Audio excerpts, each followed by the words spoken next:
Bienvenue à toi sur cette vidéo Jeune Padawan, je suis Adrien, expert en CrossFit et on va voir ensemble comment devenir RX. On va déjà essayer de définir les choses. Qu'est-ce que ça veut dire RX en 2026? Ça veut tout et rien dire puisqu'il y a des compètes de haut niveau où le classement peut être intermédiaire et les mecs sont très très forts. Tu peux aller au French Throwdown et voir des gars snatcher 100, 110. Oui, je l'ai vu en scale, mais en fait ça veut rien dire. Ce qu'on va définir ensemble, c'est devenir RX dans des compétitions à taille humaine, donc des compétitions intermédiaires, et devenir intermédiaire dans des grandes compétitions. C'est réellement ça aujourd'hui, ce qu'on pourrait appeler le niveau RX. Dans cette vidéo, il va s'afficher un petit tableau juste ici, avec les différentes charges, maîtrises que vous devez avoir pour espérer aller dans cette catégorie. Et donc on va voir ensemble les grandes métriques que vous devez mettre en place pour réussir à gérer toutes ces charges, à gérer votre année et surtout le mindset, les choses que vous devez appliquer. Car oui, si vous voulez y arriver, ce n'est pas une question d'entraînement, de choses comme ça, c'est une question de comment vous allez aborder les choses et vous devez comprendre qu'en rajoutant 10% de volume d'entraînement, tout ce qui est autour doit être amélioré de 30 à 40%. Ce n'est pas proportionnel, ce n'est pas linéaire. Au contraire, c'est exponentiel et on va revenir sur les points un par un. Pour le lancement de RX Business, on a décidé de faire quelque chose qui n'a encore jamais été fait en France. Tu as toujours rêvé de lancer ta salle, de la faire exploser, de faire quelque chose qui a du sens pour ta vie en CrossFit, Hyrox ou autre. On t'accompagne du démarrage du projet au lancement, à son émergence, jusqu'à sa rentabilité. Postule en m'envoyant un message privé. Nous ne prendrons que 5 personnes qui auront la chance d'être accompagnées du démarrage jusqu'à la rentabilité de leur structure. La première chose à faire, c'est de définir des objectifs clairs. Donc maintenant, faites partie des gens qui veulent passer au niveau supérieur. Vous allez vous prendre une chaise, vous asseoir, prendre ce petit tableau, prendre vos performances en étant honnête, les vrais perfs que vous êtes capable de faire au moment où vous regardez cette vidéo, regardez les métriques que vous devez améliorer et définir également de façon claire les objectifs que vous voulez atteindre cette année. Essayez également d'être logique avec vous-même. Si vous snatchez 40, que ça fait 2 ans que vous entraînez, vous ne pouvez pas dans 1 an snatcher 100. Ce n'est pas possible. Il faut y aller étape par étape. Vous progresserez beaucoup plus en ajoutant des petites feuilles par petites feuilles par petites feuilles jusqu'à faire une grande pile que d'essayer de faire des steps trop grands. Et c'est une des erreurs principales que les gens font lors de leurs entraînements CrossFit, Hyrox ou même autres. Les steps sont trop hauts, les augmentations de charge de semaine en semaine sont trop hautes. Pour étayer mes propos, je vais vous donner un exemple. Imaginez, vous commencez votre squat à 40 kg en semaine 1 et vous rajoutez 1 kg par semaine. À la fin de l'année, vous allez augmenter votre squat de 52 kg. C'est déjà impossible, alors que la plupart d'entre vous augmentez de 5 à 7 kg les charges entre les séances. C'est quelque chose que je vois bien souvent. Augmentez petit, augmentez bien, augmentez intelligemment une fois que vous avez défini vos objectifs. Ce que je vais vous dire peut vous paraître bête, mais avoir une programmation millimétrée orchestrée par des experts sur lesquels vous allez être capable, avec votre libre arbitre, d'ajuster les choses en plus ou en moins en fonction tout simplement de votre ressenti. Nous, on a l'habitude de travailler avec RX Comp, c'est une des meilleures programmations en France, je vous recommande. Il n'y a pas que celle-là, mais vraiment c'est un outil d'une métrique incroyable avec des experts dans leur domaine. Je vous mets le lien en description, il n'y a pas d'activité commerciale, mais si vous voulez avoir une vraie programmation qui a du sens, vous pouvez aller là-dessus. Il est très important pour vous de comprendre qu'une fois que vous avez une programmation qui est gérée par des experts, vous devez la suivre étape par étape. Votre appréciation personnelle est bien souvent votre pire ennemi. Aujourd'hui, j'ai envie de faire ça. Je ne me sens pas trop à l'aise là-dessus. J'ai envie de faire ci. J'ai envie de faire ça. Je stagne là-dessus. Je vais changer de programmation. Non, non, non et non. Aujourd'hui, si vous avez une programmation extraordinaire faite par des gens extraordinaires qui ont prouvé leur modèle, vous devez être un étudiant, un exécutant de qualité. On s'installe, on geek, on fait les choses, on suit les choses, on répète, on module, on répète, on ajuste, on répète et la magie va opérer.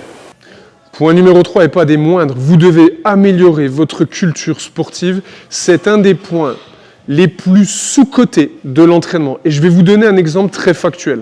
Et vous le savez, vous prenez 10 personnes qui suivent la même programmation du point numéro 2, un outil exceptionnel. Et bizarrement, dans cette programmation, il y en a un qui est exceptionnellement fort, il y en a 2 qui sont très très bons, il y en a 3 qui vont performer un peu plus que la moyenne, il y en a 3 qui vont performer à la moyenne, et il y en a 2 qui sont complètement nuls, et un qui est complètement à côté, qui ne progresse pas, qui n'arrive pas à suivre les choses. Évidemment, il y a la génétique, évidemment, il y a le background sportif, mais il n'y a pas que ça. Souvent, les meilleurs, qu'est-ce qu'ils font? Ils n'arrivent pas le jour J en sortant le téléphone, qu'est-ce que je vais faire?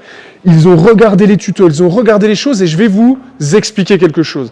Quand on commence à monter d'un niveau, il est important d'améliorer sa culture car les skills, les techniques, les problématiques que vous avez ne sont pas les mêmes que celles de votre voisin. Et pour ça, vous devez étudier, vous devez travailler, vous devez vous renseigner.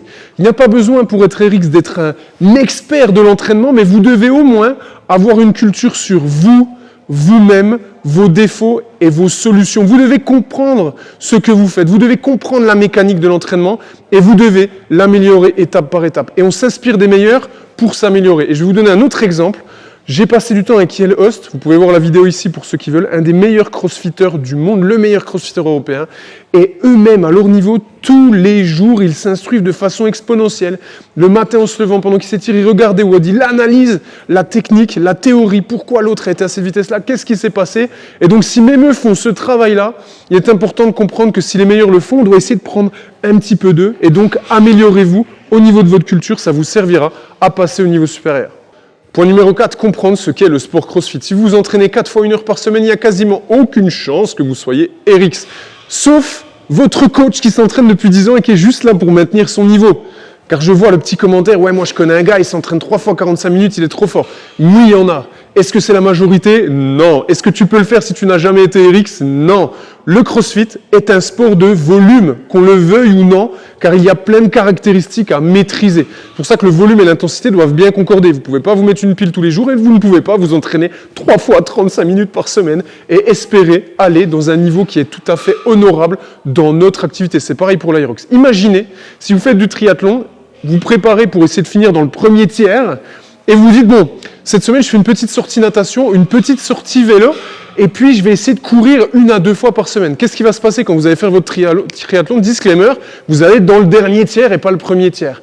Donc en fait, il faut comprendre que c'est un sport de volume. Et donc si vous voulez être RX, il faut que vous fassiez 5 sessions par semaine. Il n'y a pas qu'un plan, mais ce plan est idéal. 3 sessions lundi, mardi, mercredi, d'1h30 à 2h. Le jeudi est axé sur les accessoires, voire la récup active, la course à pied, la mobilité, car il faut aussi maîtriser des choses spécifiques.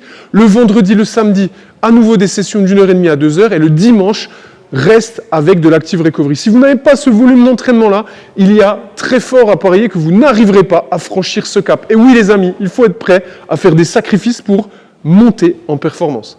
Si tu veux avoir ce que tu n'as jamais eu, tu dois faire ce que tu n'as jamais fait. Oubliez ce que font vos voisins, oubliez ce que font le commun des mortels. Vous devez dormir mieux, vous devez moins sortir, vous devez manger mieux.